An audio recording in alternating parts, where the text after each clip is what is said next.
આવશે ખબર નહીં કેમ પણ સુખદ હસતા તમારી સાથે હું કીધું અરે વાહ તમારા વાલીને બહુ ખુશ છે ખબર ના પડી કયા કારણથી હશે છે મસ્ત હસતા હતા એ હશે પાછા કારણે હસતા દેખાતા ચલો ચાલુ કરશો શ્રીમદ ભાગવત રસામૃત પૂજ્ય શ્રી રામચંદ્રજી ડોંગરેજી મહારાજનું શ્રી રામાય શ્રી કૃષ્ણાય નમઃ આજની તારીખ છે 2 ડિસેમ્બર 2025 અને પેજ નંબર છે 41.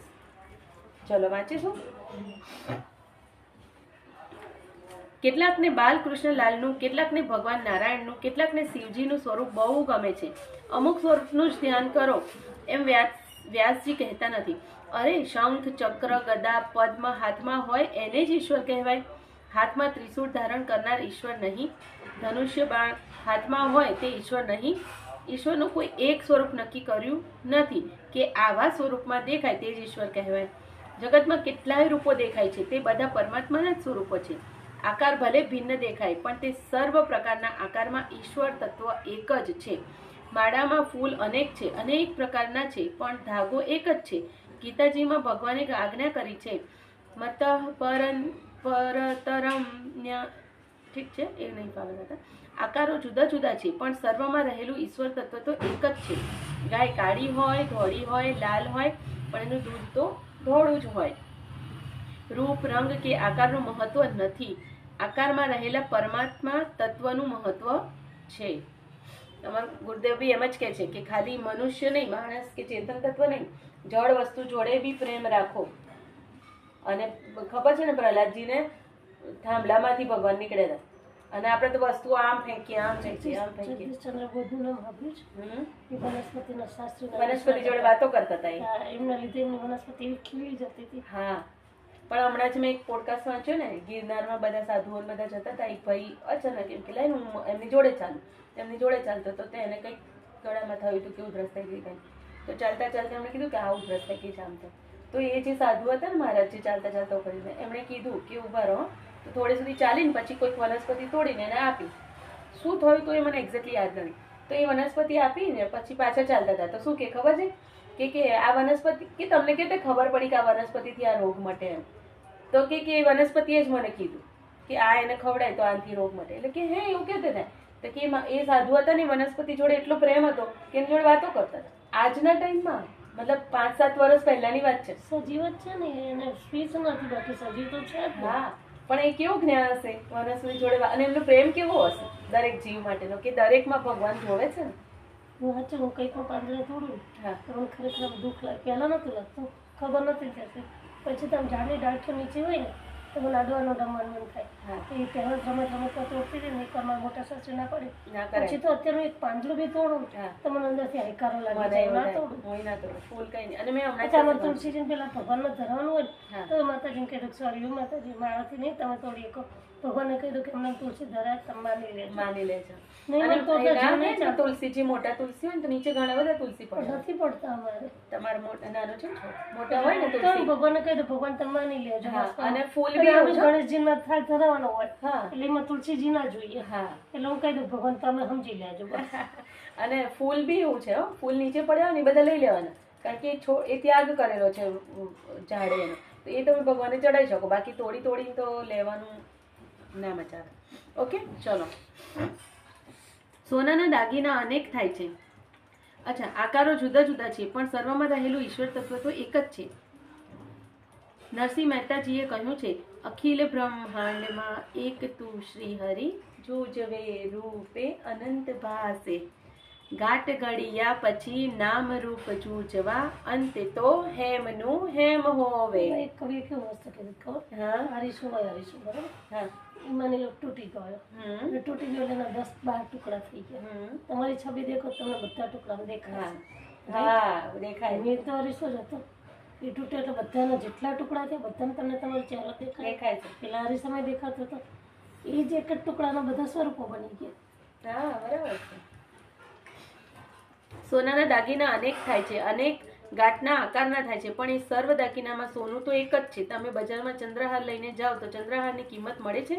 ના, કિંમત સોનાની જ મળે છે. સોનાનું 10 તોલા હશે તો 10 તોલા સોનાની કિંમત મળશે. ચંદ્રહારની કિંમત મળતી નથી, આકારની કિંમત નથી, કિંમત સોનાની છે. આપણા સનાતન ધર્મમાં દેવ અનેક છે, પરમાત્મા એક જ છે. ઈશ્વર કંઈ અનેક નથી, એક જ ઈશ્વર અનેક સ્વરૂપ ધારણ કરે છે. હાથમાં ધનુષ્ય બાણ ધારણ કરે ત્યારે લોકો કહે છે કે આ શ્રીરામજી વિરાજે છે. એ જ પરમાત્મા હાથમાં વાંસળી ધારણ કરે છે ત્યારે લોકો કહે છે કે આ મોરલી મનોહર શ્રી કૃષ્ણ છે. ઠાકોરજીને રોજ પિતાંબર પહેરીને કંટાળો આવે છે. તે કનૈયો કોક દિવસ યશોદામાને કહે કે માં, મારે તો આજે વાગાંબર ઓઢીને સાધુ થઈને બેસવું છે. લાલાને તો નવું નવું ગમે છે. કનૈયો પિતાંબર ફેંકી દે છે. કાનો સિઝન રૂપલા છે, ખબર તમને પ્રસંગ? મસ્ત પ્રસંગ આપ્યો છે. એ પેલા ઇન્દ્રજી છે ને, એ કહેતા હોય છે કાનો છે ને એક વખત જો આ રાધાજી મળવું હોય છે, રાધાજીની સખી રહી ને જે વિશાખા, એ બહુ જબરા. બાકી બધા ભગવાનનું માતાજીને બધું માને એટલે ભગવાનનું માને લે. વિશાખાજી બહુ જબરા, એ જલ્દી ના હા પાડે મળવાની. અને એ આઠમની જે હતી ને બેનપણીઓ કુરીઓ, એ હા પાડે ને તો જ રાધાજી સુધી પહોંચી જાય, એવી વ્યવસ્થા હતી. એટલે એ જે સુધી હા ના પડે તો અંદર ના જવાય. તો કાનાએ શું કર્યું? વાઘંબર પહેર્યું. શું કર્યું પછી પેલા કે પણ કે તું રખ્યાને એવું ક્યાંથી લાવીશું?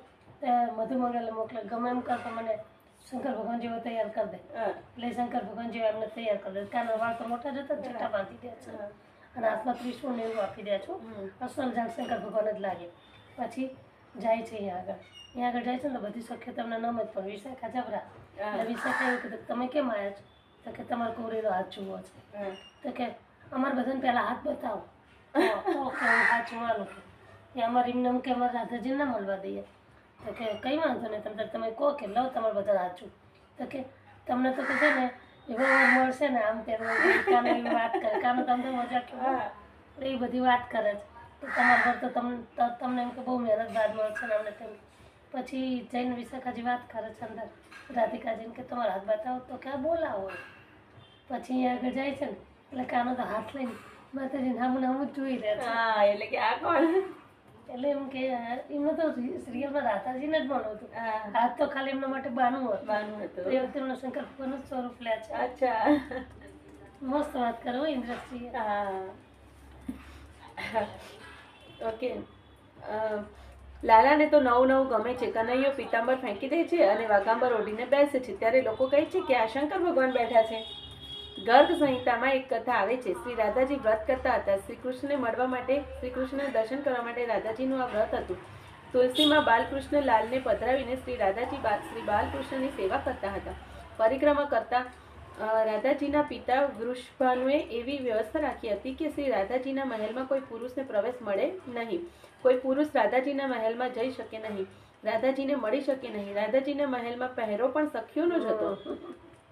શ્રી રાધાજીને ખૂબ આતુરતા થઈ કે મારે શ્રી કૃષ્ણને મળવું છે, શ્રી કૃષ્ણના દર્શન કરવા છે.